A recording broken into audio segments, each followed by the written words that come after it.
संप्रदायकर्तृभ्यो वंशऋषिभ्यो महद्भ्यो नमो गुरुभ्यः। ॐ शङ्कारूपेण मच्चित्तं पङ्कीकृतमभूद्यया किं करीयस्य सा माया शङ्कराचार्यमाश्रयेत्। ॐ युक्ताहारविहाराय विविक्तस्थलवासिने मलयाळयतीन्द्राय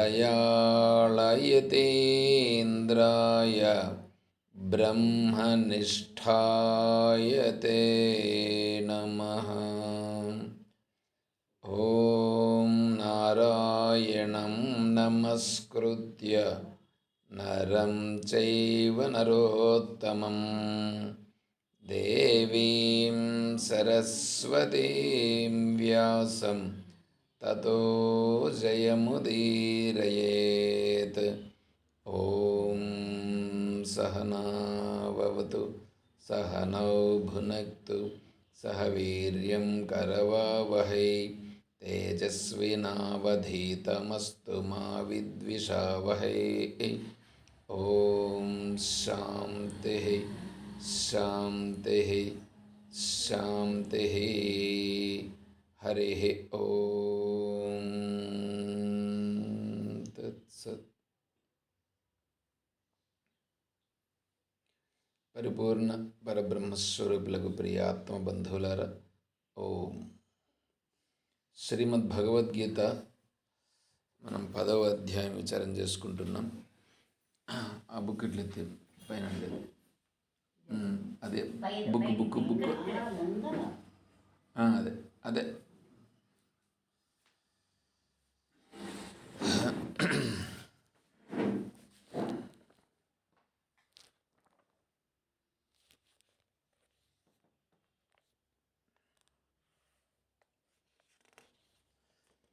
పదవ అధ్యాయంలో 10వ శ్లోకం. తేషాం సతతయుక్తానాం భజతాం ప్రీతిపూర్వకం దదామి బుద్ధియోగం తం ఏన మాముపయాంతి తే.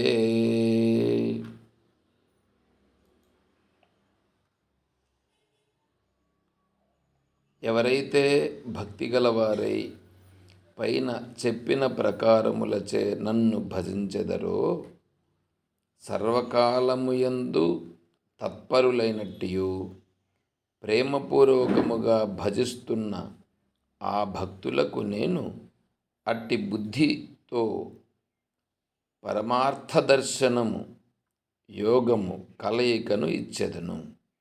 దేనిచేనైతే వారు నన్ను చేరుకొనిదరో.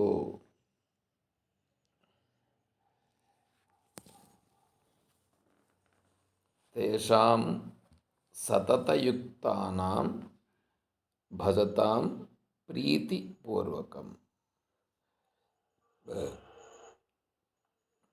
ఇక్కడ ముందు శ్లోకంలో భగవంతుడు మచ్చిత్త మద్గత ప్రాణాః బోధయంతః పరస్పరం. ఇట్లా కూర్చోండి, ఇట్లా కూర్చుంటే ఫ్యాన్ వేసుకుంటారా?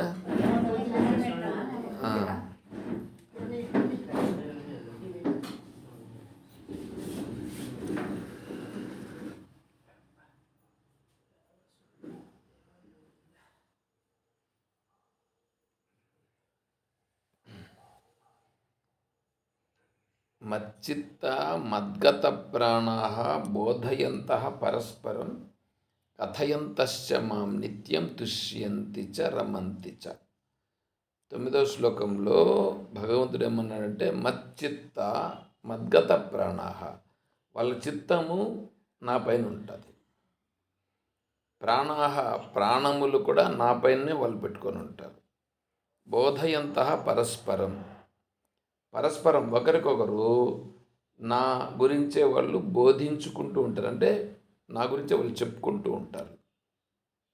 కథయంతశ్చ మాం నిత్యం, కథయంతశ్చ జ్ఞాన బల వీర్యాది ధర్మై, అంటే భగవంతుని యొక్క షడ్గుణైశ్వర్యాలను వీళ్ళు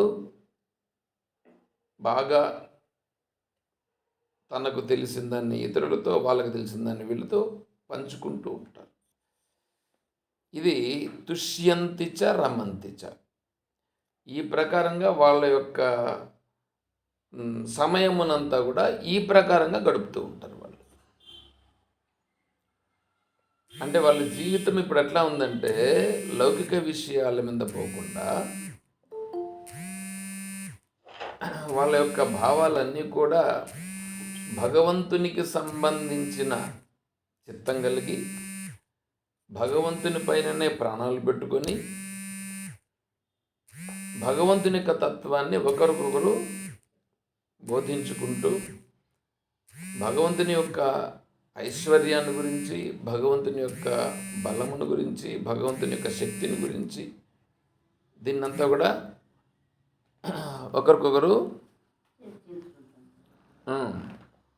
చెప్పుకుంటూ ఉంటారు. అట్లా చెప్పుకుంటూ ఉండేటప్పుడు వాళ్ళకు భగవంతుడు ఏమిస్తాడు అనేది ఇప్పుడు ఇక్కడ ఈ శ్లోకంలో చెప్తున్నాడు. ఇప్పుడు భగవంతుడు ఏమన్నా ఇవ్వాలనంటే, ఎవడికి ఏం అవసరమో దాన్ని ఇవ్వాలి.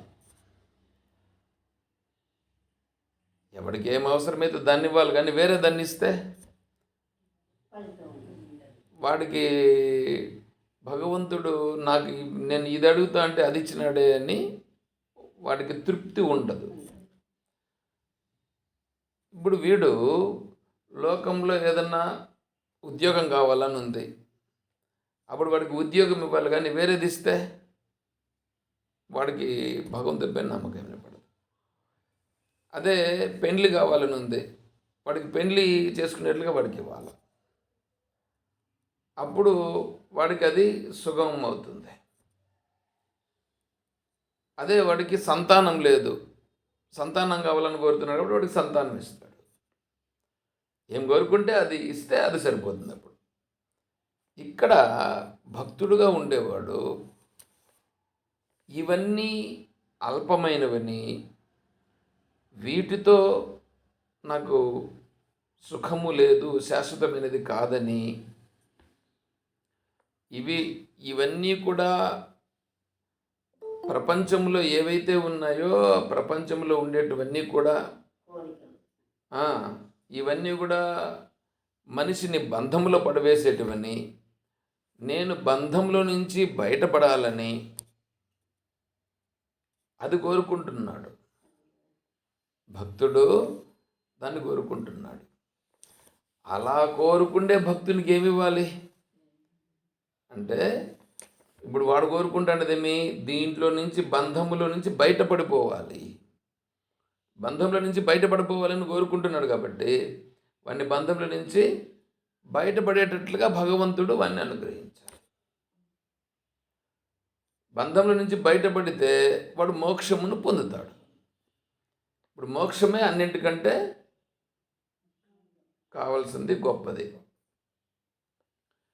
ఇప్పుడు మోక్షం కావాలినంటే, మోక్షం ఏమన్నా భగవంతుడు ఇచ్చి ఇట్లా అనుగ్రహించి ఇచ్చేదంటే అట్లంతా ఏం కాదు. ఆత్మస్వరూపమును తెలుసుకొనుట, ఆత్మస్వరూపాన్ని తెలుసుకుంటే వాడికి అదే మోక్షస్వరూపం. ఆత్మస్వరూపాన్ని తెలుసుకోవాలి. ఆత్మస్వరూపాన్ని తెలుసుకోకుండా ఇంక వేరే విధంగా నాకు స్వర్గం కావాలనో, వైకుంఠం కావాలనో, కైలాసం కావాలనో కోరుకున్నాడు అనుకో, కైలాసము, వైకుంఠము, స్వర్గం అనేటువంటివి మోక్షము కాదు. అటుకు పోయినా కూడా వాడు మళ్ళా రావాల్సిందే, మళ్ళా జన్మ ఎత్తాల్సిందే, మళ్ళీ అనుభవించాల్సిందే. జన్మ ఎత్తకుండా ఉండల్లా, మళ్ళా జన్మ రాకూడదు. మళ్ళా జన్మ రాకుండా ఉండాలంటే వాడికి ఆత్మస్వరూపం తెలుసుకుని, నేను ఆత్మస్వరూపము, అనేది వాడికి బాగా స్పష్టమైపోవాలి. ఇప్పుడు వాడికి నేనే ఆత్మస్వరూపమని స్పష్టమైతే అప్పుడు వాడు ఇంకేమవుతాడంటే వాడు చేసే పనులలో నేను కర్తను అనే భావన ఉండదు. అంటే ఇప్పుడు ఏ పని చేసినా మనం ఎట్లుంటామంటే నేను చేసినాను అని ఉంటుంది మనకి, నేను చేసినాను అని ఉంటుంది మనకి. కానీ ఇక్కడ ఇప్పుడు ఏమవుతుందంటే ఆత్మస్వరూపము చేసేది కాదు, చేపించేది కాదు. ఆత్మ చెయ్యదు, ఈ శరీరము చేస్తూ ఉంది, వీడి కర్మ చేపిస్తూ ఉంది. వీడి కర్మ చేపిస్తూ ఉంది కానీ ఆత్మస్వరూపము చెయ్యదు, చేపించదు. ఆత్మస్వరూపము చెయ్యదు. ఇప్పుడు మనమేమనుకుంటున్నాము, నేను చేస్తున్నాను, నేను వచ్చినాను అని మీరు అనుకుంటారు. మీరేమన్నారు, దేవుడు రప్పించినాడు అని అన్నారు. దేవుడు అవి జరిగేట్లుగా చేస్తున్నారు కానీ నేను దీనికి చంద్రశేఖర్ శెట్టికి ఇట్లా ఇది రాలేదు సార్, క్లాస్ రాలేదంట. రాలేదంటనా? రాలేదంట సార్. చాలా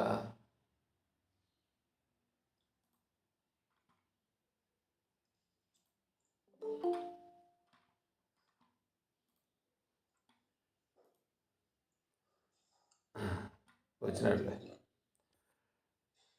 కాబట్టి ఇప్పుడు ఇక్కడ జరుగుతూ ఉండేటువన్నీ కర్మ అనేటువంటిది వాడి కర్మను అనుసరించి అది జరుగుతూ ఉంటుంది. దానిని ఈ ఈశ్వరుడు నడిపిస్తూ ఉంటాడు.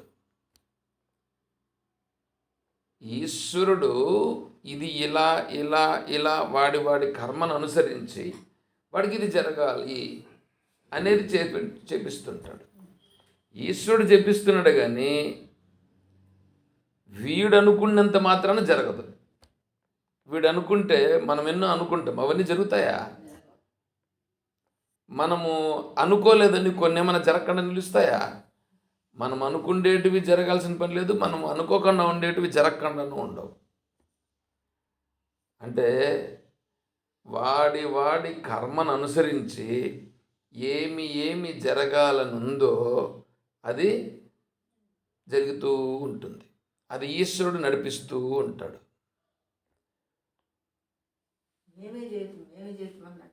మేమే చేసినాము అని అనుకునేవాడు ఏమవుతాడంటే దాంట్లో బంధింపబడిపోతాడు. దాంట్లో బంధింపబడిపోయి వాడు మళ్ళీ పుట్టడము చావడము దీంట్లోనే తిరుగుతూ ఉంటాడు. ఈ జన్మ మరణము ఈ చట్రంలో నుంచి బయటపడిపోవాలంటే మనం ఏం చేయాలంటే ఈ తిరిగేటువంటి దానికి కర్మ సంబంధం. ఈ కర్మ చేస్తూ ఉండేది ఎవరు? నేను చేస్తున్నానా? నేను చేయడం లేదు. కర్మ చేపిస్తూ ఉంది, కర్మ చేత జరుగుతూ ఉంది అని మనం ఉండాలి. ఆడ జరిగేదానికోసమని బాధపడిపోయి దానికోసం వికారం చెందిపోయి ఏడుస్తూ కూర్చొని ఏమేమో అయిపోకూడదు. ఇప్పుడు కొంతమంది చూడండి, పెళ్ళి అవుతుంది, అన్నీ సక్రమంగా జాతకాలన్నీ చూసి సక్రమంగా చేస్తారు. పెళ్ళి అన్నీ చూసి చేస్తారు. చేసి చూస్తే ఆడది పెళ్ళి పెటాకులైపోతుంది. ఏమీ చూసుకోకుండా చేసుకుంటారు కొంతమంది. వాళ్ళు బాగుంటారు. ఇప్పుడు చూసి చేసుకునే దానివల్ల వాడికి జరిగింది ఏంటి? చూడకుండా చేసుకున్న దానికి ఏంటిది అంటే వాడి కర్మ. విజయవాడ దగ్గర ఒక అతను జ్యోతిష్య పండితుడు అంటే జాతకాలు జ్యోతిష్యము ఏమేమి జరుగుతుందని కరెక్ట్గా చెప్తాడు. అతను అందరికీ చెప్తాడు. ఆయన వాళ్ళ కూతురికి పెళ్లి చేశాడు. వాళ్ళ కూతురికి పెళ్లి చేసేటప్పుడు ఎంత బ్రహ్మాండంగా చూసింటాడు జాతకం, జ్యోతిష్యం అంతా చాలా జాగ్రత్తగా చూసి పెళ్లి చేసినాడు. సొంతం కదా. చేస్తే 6 నెలలకంతా అతను చనిపోయాడు, అల్లుడు చనిపోయాడు. అప్పుడు ఈయన ఏం చేశాడంటే, నా జ్యోతిష్యములో పస ఉంటే కరెక్ట్గా ఉంటే అది కరెక్ట్గా ఇట్లా జరిగి ఉండాలి కదా, ఇది నాకు ముందే తెలిసి ఉండాలి కదా. అంటే ఇప్పుడు జ్యోతిష్యము కరెక్ట్ కాదు, తప్పు. ఎందుకంటే వాడి కర్మను అనుసరించి జరిగిందే కానీ నా జ్యోతిష్యం ఏం చెప్పింది ఇప్పుడు ఇక్కడ. కాబట్టి జ్యోతిష్యంతో పని లేదు, వాడి కర్మ అనేది సక్రంగా జరుగుతుంది అని చెప్పి ఆ రోజే వాడి దగ్గర ఉండే జ్యోతిష్యం బుక్కులు అవన్నీ ఎత్తుకొని కాల్ చేసినాడు. కాల్ చేసి అప్పటి నుంచి జ్యోతిష్యం చెప్పడం నిలిపేశాడు, ఎవరికి చెప్పాల. ఎందుకంటే జ్యోతిష్యం అనేటువంటిది అది కరెక్ట్ కాదు. వాడి కర్మను అనుసరించి ఏమేమి జరగాలనుందో అది ఈశ్వరుడు నడిపిస్తున్నాడు. అందుకని అడగకుండా ఉండలేరు ప్రజలు. ఎంత నింటారు స్వామి, ఆయన కూతురికే ఆయన సరిగా అయినాడు, ఈ దోషిసం మనమెట్టు నమ్ముతాం అనేది వస్తుంది.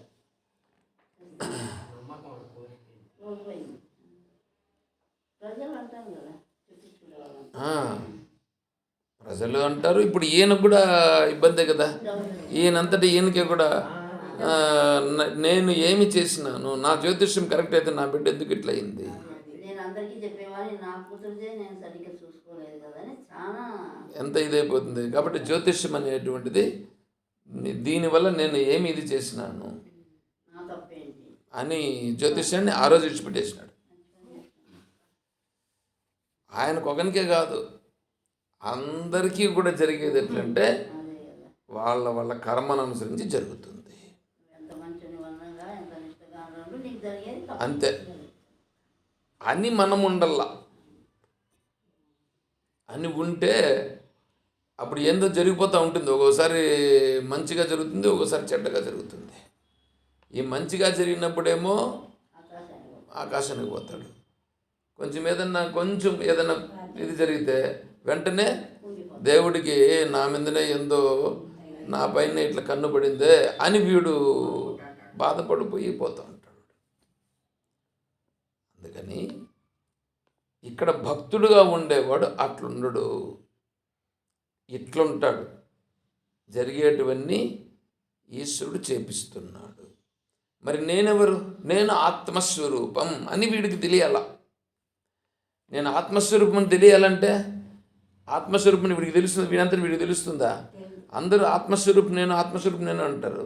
ఆత్మస్వరూపం అంటే ఏంటి, ఎట్లా ఉంటుంది, ఏ విధంగా ఉంటుంది?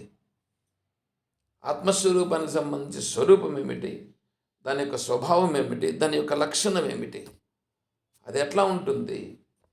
ఇప్పుడు కందిపప్పు అంటే ఫస్ట్ క్వాలిటీ ఎట్లుంటుంది, సెకండ్ క్వాలిటీ ఎట్లుంటుంది తెలుసు కదా మనకి. దాన్ని మీ ఊర్లో అయితే మిషన్లే ఉన్నాయి, ఆడికి పోయి చూస్తే ఫస్ట్ క్వాలిటీ సపరేట్గా ఉంటుంది, సెకండ్ క్వాలిటీ సపరేట్గా ఉంటుంది, లాస్ట్ క్వాలిటీ సపరేట్గా మనం చూసి దాన్ని గుర్తించవచ్చు. వాటి తెలుస్తాయి. బట్టలు పెట్టుకుంటే ఇది బాగుందా బాగలేదా అనేటువంటి దాంట్లో కూడా క్వాలిటీలు వచ్చేస్తాయి. అవన్నీ తెలుస్తుంది మనకి. ఆత్మస్వరూపం అంటే ఏంటి, ఎట్లుంటుంది? అదంతా ఉడకాలు వేసేస్తాం తరడానికి, ఇదంటే ఉడకాలు ఉంటాయి. అది సాధించాలంటే అందరికి శక్తి కాదు. అందుకనే భగవంతుడు చెప్తున్నాడు ఇప్పుడు ఇక్కడ ఈ శ్లోకం. ఈ శ్లోకము ఇక్కడ ఏం చేస్తుందంటే వాడికి కావాల్సింది ఏంటి, వాడికి ఇప్పుడు ఈ ప్రపంచంలో ఉండేటువంటి అవసరం లే, వాడికి నాకు ఆత్మస్వరూపం కావాలి అని వాడు ఉన్నాడు. నాకు ఆత్మస్వరూపం కావాలి, ఎందుకంటే ఆత్మస్వరూపం తెలుసుకుంటే మోక్షం వస్తుంది. ఇప్పుడు ఆత్మస్వరూపము ఎట్లుంది అది నాకు తెలియాలి. అందుకోసమని భగవంతుని పట్టుకున్నాడు. వేరే విషయాలు నాకు అవసరం లేదు. అవి ఏం జరిగితే అది జరగని, అవి ఇట్లా జరగాలని నేను కోరుకోను, జరగకూడదని నేను కోరుకోను అని ఉంటూ నాకు ఆత్మస్వరూపం కావాలి, నాకు మోక్షం కావాలి అని ఉంటాడు. అట్లాంటి వాడికి ఏమి ఇవ్వాలి భగవంతుడు? అదే ఇవ్వాలి. కానీ అంటే వాడికి ఆత్మస్వరూపం తెలుసుకునేట్లుగా చేయాలి. కానీ రే నీకు ఆ, ఒక 100 ఎకరాల భూమి ఇస్తానన్నాడు అనుకో, వాడికి ఏమన్నా అది తృప్తినిస్తుందా? ఆ, రండి రండి రండి, వచ్చాయా? రేపు తెల్లవారికి ఇస్తాను, 9కి వస్తుందంట. తెచ్చేస్తాను, మెసేజ్ వస్తుందంట, ట్రాన్స్పోర్ట్లో వస్తుంది, 9 గంటలకు ఇస్తాను స్వామి. అదే ఏమి ఇంకా రాలేదే. అందుకే మీకు చెప్పేసి పోతాం, పాపం టెన్షన్ పడతారని. కాబట్టి వాడికి ఏది కావాలనో అది ఇస్తే వాడు తృప్తి పడతాడు. వాడు కోరుకుంటుంది అది. కాన్వెంట్కి పోయే పిల్లోనికి చాక్లెట్ ఇస్తే వాడికి చాలా ఇష్టం. వాడికి 100 రూపాయలు ఇస్తే వాడికి ఏం తెలుసు? 100 రూపాయల గురించి ఏం తెలుసు వాడికి? 100 రూపాయల గురించి తెలుసు. అదే వాడికి చాక్లెట్ ఇస్తే ఈ ఈ ఈ చాక్లెట్ ఇచ్చినోడు చాలా మంచోడు వాడికి. అట్లాగే వీనికి కూడా నాకు ఆత్మస్వరూపం కావాలి అంటే వేరేది ఇస్తే ఎట్లా? అప్పుడు దేవుణ్ణి ఖచ్చితంగా ఇది కాడనమాట. కాబట్టి వాడికి ఆత్మస్వరూపం కావాలి. కాబట్టి వాడి మనస్సులో ఆత్మస్వరూపం తప్ప ఇంక వేరేది అక్కర్లేదు అని ఉన్నాడు. కాబట్టి ఇప్పుడు వాడికి ఆత్మస్వరూపం కావాలనంటే ఆత్మస్వరూపాన్ని తెలుసుకునేటట్లుగా వాడికి మార్గాన్ని చూపించాల.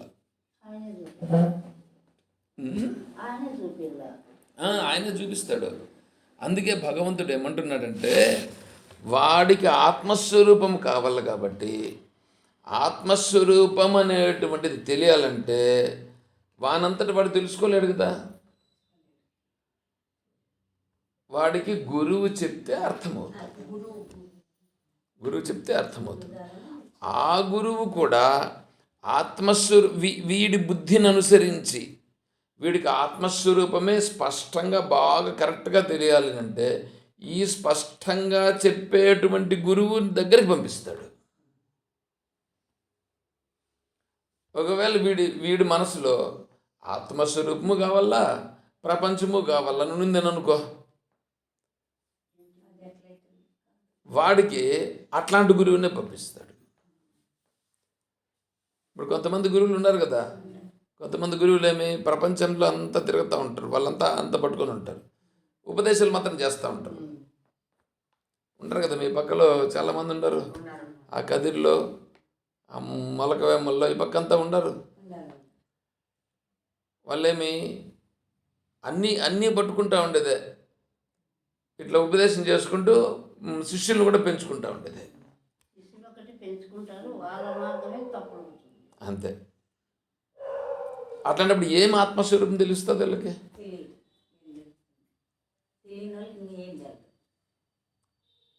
ఎందుకంటే వీడి మనసులో కూడా అట్లే ఉంది. అందుకని అట్లాంటి గురువు దొరికినాడు. అదే వీడి మనసులో నాకు భగవంతుణ్ణి తెలుసుకోవాలి అంటే, భగవంతుడు అంటే ఆత్మస్వరూపమే, ఆత్మస్వరూపమే ఖచ్చితంగా నాకు కావాలి అని ఉంటే అప్పుడేమవుతుంది? ఈ ఆత్మస్వరూపాన్ని చెప్పే గురువు దగ్గరికి పంపిస్తాడు. ఆ గురువు ఎట్లా ఉండాలా? ఆ గురువు శ్రోత్రియుడు, బ్రహ్మనిష్ఠుడై ఉంటాడు. అంటే వేదమును వేదాంతమును దాన్ని చదువుకొని ఉంటాడు. అది వాళ్ళ గురువుల ద్వారా తెలుసుకొని ఉంటాడు. ఆ తర్వాత ఆత్మస్వరూపం అంటే ఏంటి అనేది ఇతనికి ఆ ఉపనిషత్తుల ద్వారా ఈయనకి తెలిసి ఉంటుంది. గురువులు చెప్పగా విని ఉన్నాడు, దాన్ని తెలుసుకొని ఉన్నాడు. అందువలన ఆయనకి ఇప్పుడు ఆత్మస్వరూపము తెలుసు, ఆత్మస్వరూపంలో ఎలా ఉండాలనో కూడా తెలుసు.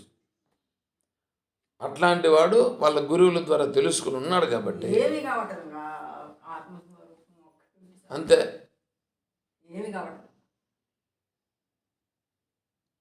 అట్లాంటి గురువు దగ్గరికి పంపిస్తాడు ఇప్పుడు వీడిని. అప్పుడు ఆ గురువు ఏం చేస్తాడు? ఆ గురువు వీడిని పరిశీలించి చూచి వీడికి ఏం కావాలి, చూస్తాడు. వాడి మనసును తరచి చూస్తాడు. వీడు దీనికి యోగ్యుడే. మనకు ఒక కూతురు ఉందని అనుకోండి, అమ్మాయి ఉంది. మన అమ్మాయిని పెళ్లి చేయాలని అంటే ఎవడికంటే వాడికి ఇచ్చేస్తామా, పెళ్లి చేస్తామా? వాడు ఎట్లాంటోడు, మా అమ్మాయిని పెళ్లి చేసుకుంటే బాగా చూసుకుంటాడా, మా అమ్మాయి కష్టపడకుండా ఉంటుందా ఉండదా, వాడిని వెనకాల ఏముంది, వాడి అలవాట్లు ఏంటి, ఇవన్నీ చూస్తామా చూడమా? చూసి కదా అన్నీ నచ్చితే కదా ఇస్తాం, అన్నీ సరిపోతే కదా ఇస్తాం. అదేవిధంగానే ఈ చిన్న విషయానికే ఇంత చేస్తూ ఉంటే వీడి ఇంకా ఆత్మస్వరూపాన్ని గురించి ఈయనకి ఇవ్వాలనంటే, ఆత్మస్వరూపం గురించి చెప్పాలనంటే వీడు దాన్ని అంత జాగ్రత్తగా పెట్టుకునేట్లుగా ఉండాలి. వీడు దాన్ని తెలుసుకునేట్లుగా ఉండాలి కదా. అట్లా తెలుసుకునేవానికి అతను కూడా, గురువు కూడా అట్లాగే ఇస్తాడు. అదే చెప్తున్నాడు ఇప్పుడు ఇక్కడ. నిరంతరము తత్పరులై సేవించుచున్న వారికి, అంటే సకలములైన బాహ్య విషయములకు చెందిన కామనల నుండి వెనుదిరిగిన ఆ భక్తులకు, అంటే బయట విషయాలపైన ఆసక్తి ఏమనే మాత్రం లేదు. బయట విషయాలన్నీ నాకెందుకు అబ్బాయి, వీటితో ఏమన్నా ప్రయోజనం ఉందా, ఇవన్నీ నాకేమన్నా మోక్షాన్ని ఇస్తాయా, ఇవి నాకు మోక్షాన్ని ఇవ్వవు, కాబట్టి వీటితో నాకు అవసరం లేదు అని ఉన్నాడు. అట్లా ఉండేటువంటి భక్తులకు అట్లు చేయుటకు కారణం ఏదేని కోరికయా లేక ఆర్తి మొదలైన కారణం గలదా, భగవానుడు కాదని చెప్పుచున్నాడు. అంటే ఇప్పుడు వీటిని అన్నింటిని బయట ఉండే వాటిని విడిచిపెట్టినాడు కదా, బయట ఉండేటి వద్దనుకుంటున్నాడు కదా. ఎందుకు వద్దనుకున్నాడు? వాడు ఎందుకు వద్దనుకున్నాడంటే వాడికి ఏమన్నా బయట విషయాలను అనుభవించే సామర్థ్యం లేక వద్దనుకున్నాడా, లేకపోతే బయట విషయాలు వీడికి రావు కాబట్టి, బయట విషయాలు ఇప్పుడు కొంతమంది అదేదో అంటారు చూడండి, అందని ద్రాక్ష పండ్లు పుల్లన అంటారు. ఎందుకంటే అవి అందలేదు కాబట్టి, అవి పుల్లగా ఉన్నాయి కాబట్టి నేను పట్టుకోలేదు అని వెళ్ళిపోతున్నాడు. ఆ విధంగా ఏమైనా ప్రపంచంలో ఉండేటివి వీడికి దొరకలేదు కాబట్టి వాటితో నాకు వద్దులే బావంతా పనికిరావు అనేమన్నా అంటున్నాడా అంటే అట్లా కాదు, వాటితో పని లేదని వద్దంటున్నాడు, వాటితో పనికి రాదని వీడు వద్దంటున్నాడు. అది చెప్తున్నాడు. అందుకోసం వాడు వద్దంటున్నాడే కానీ వాటిని దాన్నేమి ఆ విషయాల గురించి తెలియక కాదు, తెలిసే వద్దంటున్నాడు. తెలిసి వద్దనాలి, తెలియకుండా వద్దనడం కాదు, తెలిసి వద్దనాలి. ఎందుకు? వాటి వలన నాకు మోక్షము రాదు అని స్పష్టంగా వద్దంటున్నాడు. పైగా ప్రీతిపూర్వకముగా, అంటే ప్రేమనే ముందిడుకొని, ప్రేమ అనే ఒకే ఒక కారణంగా వారు నన్ను భజిస్తున్నారని అర్థం. ఇవన్నీ వద్దని నేను మాత్రమే కావాలని వాళ్ళు కోరుకుంటున్నారు. అంటే చూడండి, ఇప్పుడు వీడు ఎవడైతే భగవంతుణ్ణి కావాలని, మోక్షం కావాలని అనుకుంటున్నారో వాడికి ఇప్పుడు ఏం కావాలి? ఆ మోక్షం మాత్రమే కావాలి, మిగతాడు నాకు వద్దు. ఇప్పుడు సూది ఉన్నది, సూదిలో దారం ఎక్కించాలని అనుకోండి. ఈ దారం ఉంటుందే, దారాన్ని కట్ చేసినామని అనుకో, అదేమవుతుంది? అవి 2-3గా పోగులుగా విడిపోతుంది. అప్పుడు దాన్ని పెడితే ఎక్కుతుందా? దాంట్లో పోవాలంటే ఏం చేయాలా? ఆ మూడుగా విడిపోయిన దాన్ని కొద్దిగా, అందుకే 4 కొద్దిగా నోట్లో పూసుకొని తేమ చేసుకొని దాన్ని ఇట్లా చేస్తే ఏమవుతుంది? 3 ఒకటైపోతాయి. ఆ ఒకటి కూడా అయిపోయి ఆ రంధ్రంలో తూడినట్లుగా అవుతుంది. అప్పుడు దారం తీస్తే ఆ సూది రంధ్రంలో కూడా దారం వస్తుంది. అంటే 3గా ఉంటే రాదు, ఒకటైతే ఒకటిగా అయినప్పుడు వచ్చింది కదా. అదేవిధంగా వీడి మనస్సులో 3-4 ఇట్లా విషయాలు కోరికలు ఉన్నాయని అనుకో. 3-4 విషయాలుగా కోరికలుంటే మోక్షం కూడా ఒకటి.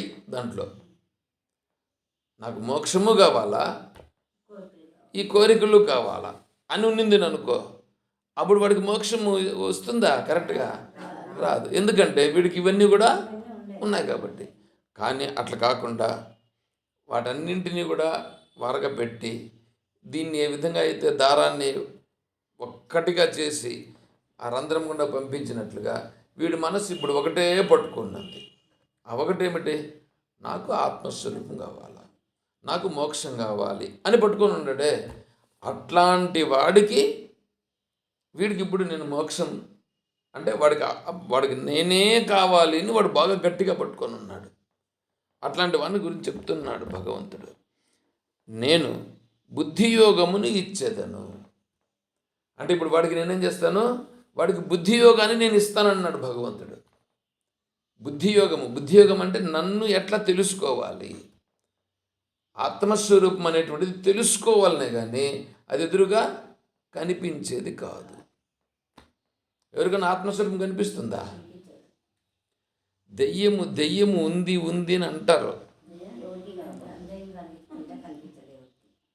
అది ఉంటే కదా, అది లేదు. ఒకవేళ వీడికి కనిపించిందంటే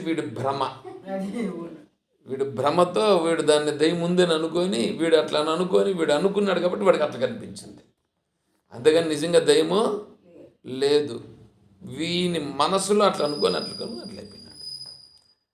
కాబట్టి లేని దాన్ని ఊహించుకున్నాడు అక్కడ దెయ్యాన్ని. ఆత్మస్వరూపం అట్లలు కాదు, ఊహించుకునేది కాదు. అది ఉంది కానీ తెలియబడదు. దాన్ని ఎట్లా తెలుసుకోవాలి అనేదాన్ని ఇప్పుడు మనకు శాస్త్రం చెప్తుంది. ఇప్పుడు మీకు కన్నులు ఉన్నాయా? మీకు కన్నులు ఉన్నాయా? ఉన్నాయా? సరే, కనిపిస్తుంది కదా. నీ కన్నులను నువ్వు చూసినావా? నీ కన్నులు నీకున్నాయి కదా, మరి ఉంటే నీకు ఎందుకు కనిపించలేదు? ఆహా, నీ కన్నులు నీకు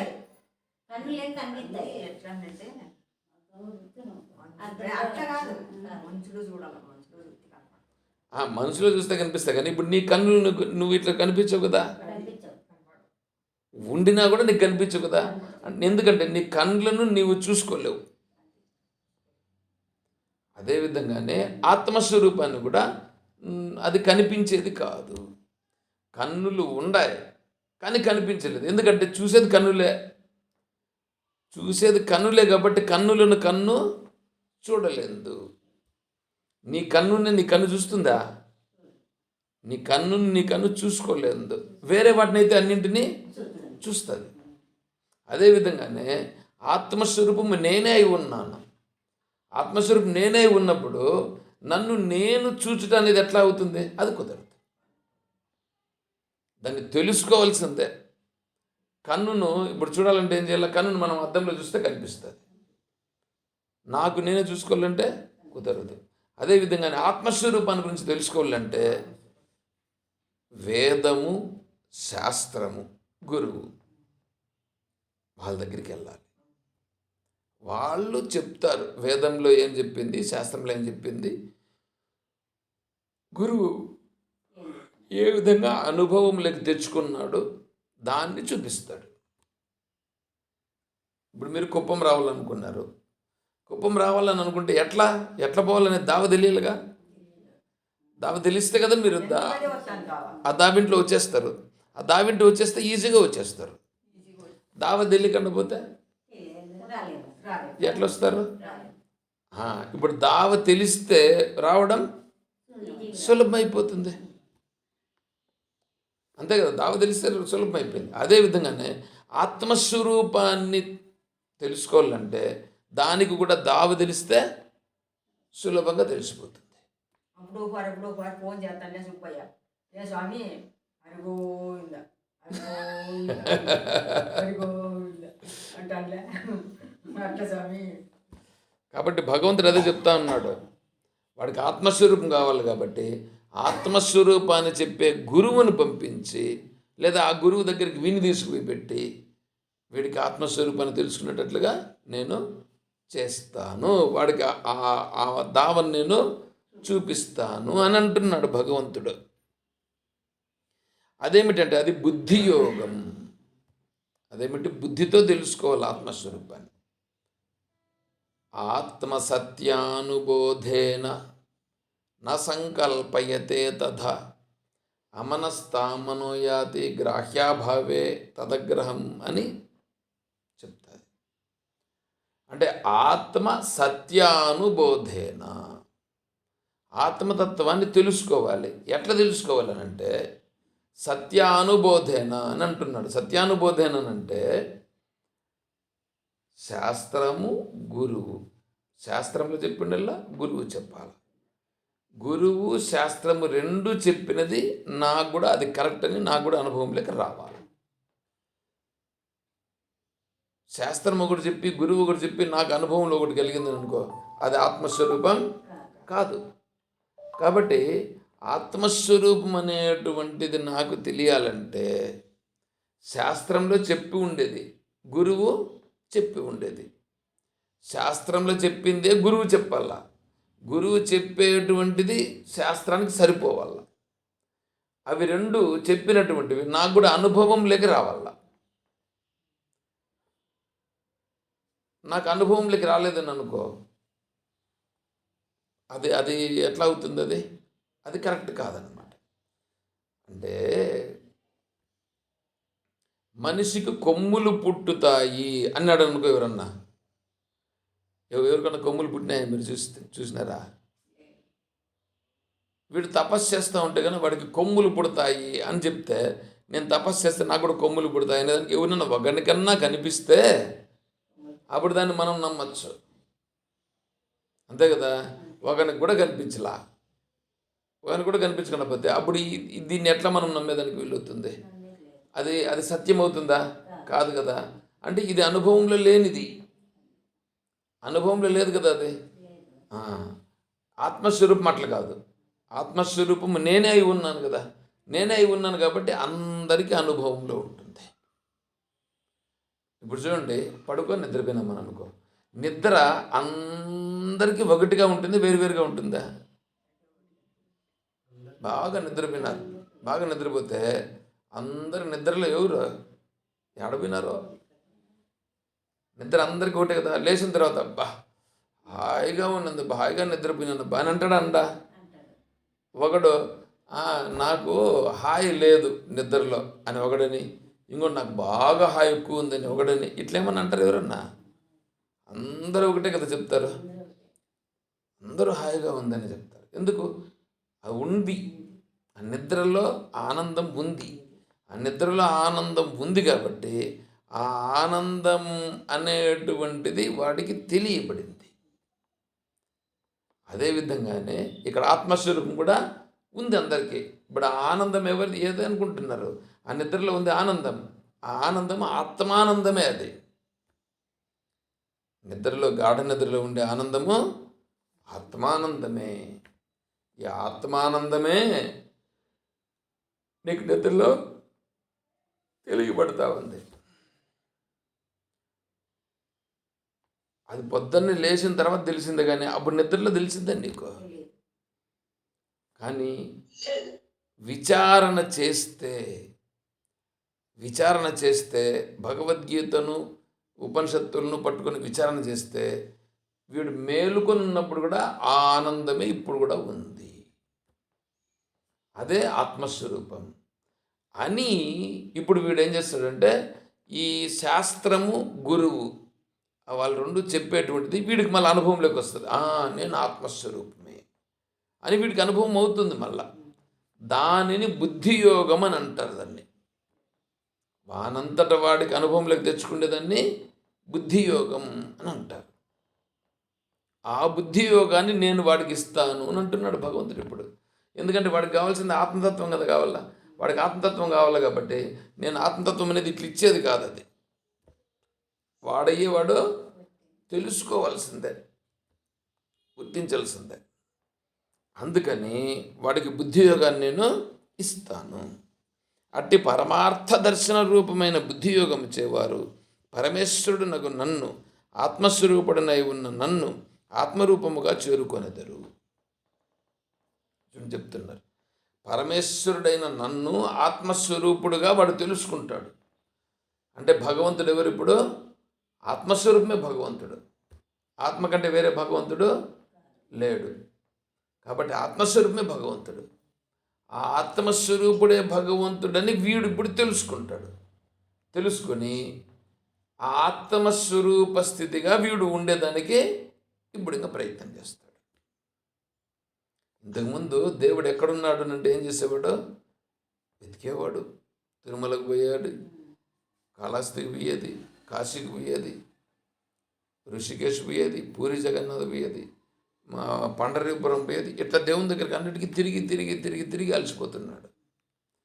అదే ఇప్పుడు వీడు తెలుసుకున్నాడు. ఏమని? ఆత్మస్వరూపమే దేవుడు, ఆ ఆత్మస్వరూపమే నేను అని తెలుసుకున్నాడు. ఇప్పుడు దేవుడు ఎవరు? ఆత్మస్వరూపమే దేవుడు. ఇప్పుడు ఇంక తిరిగేది నిలిచిపోతుంది. ఎందుకు? నేనే దేవుడు, ఆత్మస్వరూపే దేవుడు అని తెలుసుకున్న తర్వాత తెలుసుకున్నాడు, విన్నాడంతే. ఇంక ఇప్పుడు చూడాల్సింది నేను ఆత్మస్వరూపాన్ని చూడాలా అని ఇప్పుడు వీడు ప్రయత్నం చేస్తాడు. అందుకోసము వాడికి అట్టి పరమార్థ దర్శన రూపమైన బుద్ధియోగం ఇచ్చేవారు పరమేశ్వరుడు నన్ను, ఆత్మరూపుడినై ఉన్న నన్ను ఆత్మరూపముగా చేరుకొనెదరు. అంటే ఇప్పుడు వాళ్ళు ఆత్మస్వరూపాన్ని తెలుసుకొని ఆత్మస్వరూపంగా నిలబడిపోతారు. ఎవరు? భక్తులు. ఆత్మస్వరూపం కావాలనుకుంటే భక్తులు. అందరికీ కాదు ఇది. ఎవడు ఇది కావాలనుకుంటాడో వాడికి సరిపోతుంది ఇది. అందరికీ ఆడొస్తుంది. అందరూ ప్రయత్నం చేస్తే వీళ్ళకి కూడా వస్తుంది. ఆడ ప్రయత్నం చేస్తారు, వీళ్ళు చేయరు. అట్లా ఎవడు ప్రయత్నం చేస్తే వాడికి ఇది వస్తుంది అని చెప్తున్నాడు భగవంతుడు. ఎవరు వారు? ఎవరైతే నాయందు చిత్తము గలవారై నాయందే ప్రాణములను పెట్టుకొని అంటూ గడిచిన శ్లోకంలో చెప్పిన విధముగా నన్ను భజిస్తారో వారు.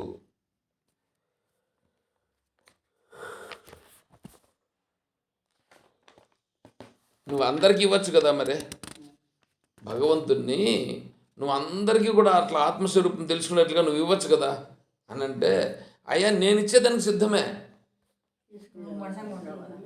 వాడు తీసుకునేదే.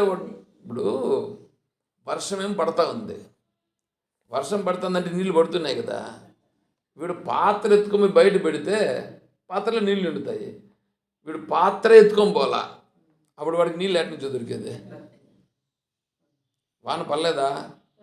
వాన పడుతుంది. మరి వీడు పోకుండా నాకు నీళ్ళు కావాలంటే ఎక్కడి నుంచి తెచ్చి ఇచ్చేయాలి చెప్పండి?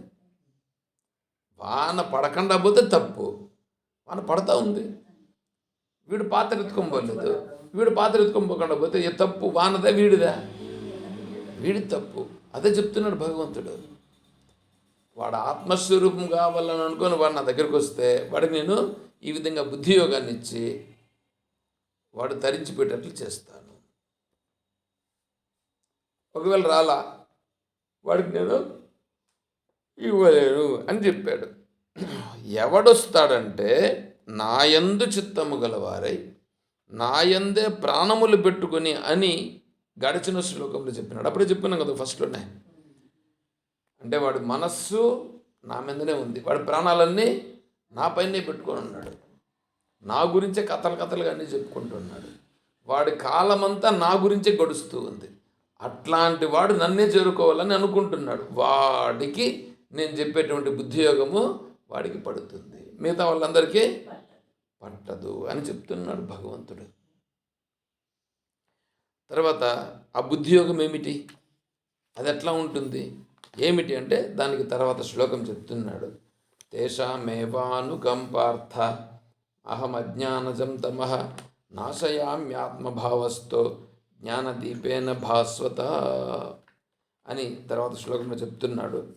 ఈ శ్లోకం మనం రేపు చెప్పుకుందాం, రేపు చూద్దాం. సరే.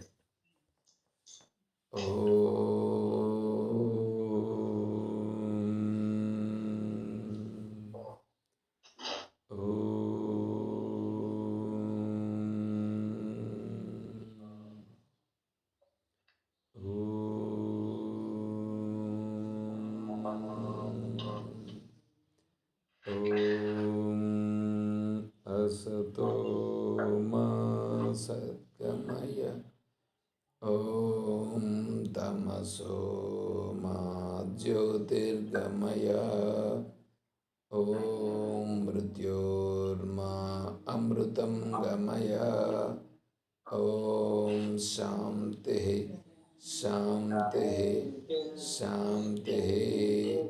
हरिः ॐ तत्सत्. ॐ सर्वं श्री सद्गुरु चरणारविन्दार्पणमस्तु.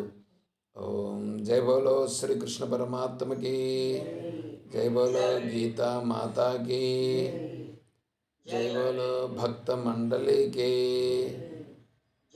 हर नमः पार्वती पतये. ओम तत्सत्. ओम सर्वं श्री सद्गुरु चरणारविन्दार्पणमस्तु. ओम हरि ओम हरि ओम हरि ओम. దాస్ గారు ఎన్ని గంటలకు బస్సు? అనంతపురం 10 గంటలకు సమయం ఆ, అడిగినాము, ముదుగుపల్లి నిలబెట్టాలా